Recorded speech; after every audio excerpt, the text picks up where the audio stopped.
Hi friends, இது என்னன்னு தெரியுதா? எல்லாத்துக்கும் தெரிஞ்சிருக்குன்னு நினைக்கிறேன். டேஸ்டியான ஒயிட் குருமா. அதுக்கு பார்த்தீங்கன்னா இஞ்சி, பூண்டு, சின்ன வெங்காயம், கிராம்பு, ஏலக்காய் எங்கள் அக்காவுக்கு ரொம்ப ரொம்ப பிடிக்கும்.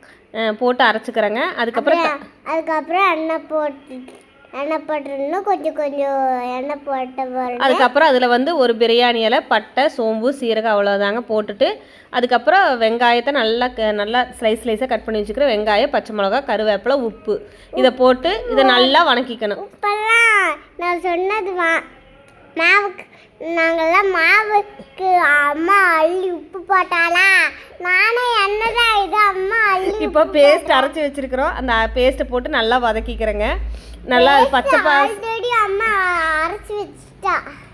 இது நல்லா இப்போ வணங்கிருச்சு. பார்த்தீங்கன்னா கலரே மாறிடுச்சு. இப்போ ஒரே ஒரு தக்காளி, அதிகமாக போடக்கூடாது.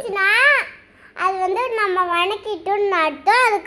அதுக்கு தக்காளி நிறையா போட்டிங்கன்னா கலர் மாறிடும். வரமிளகா போடக்கூடாது, பச்சை மிளகா. இதுக்கு காரத்துக்கு மிளகா பொடி போகிறதில்ல. உங்களுக்கு எவ்வளோ காரம் வேணுமோ அவ்வளோ பச்சை மிளகா போட்டுக்குங்க. அரைக்கிறதுக்கு பார்த்தீங்கன்னா தேங்காய், கசகசாவும், கொஞ்சோண்டு கல்பாசி, அவ்வளோதாங்க. வேணுன்னா 2 முந்திரி போட்டுக்கலாம். நான் இதுக்கு முந்திரி போடல, வெறும் இதுமே அரைச்சிக்கிறோம். அது போட்டிங்கனால டேஸ்ட் இன்னும் நல்லாயிருக்கு. இப்போ பார்த்தீங்கன்னா இஞ்சி பூண்டு பேஸ்ட்டு நல்லா வதங்கிருச்சு.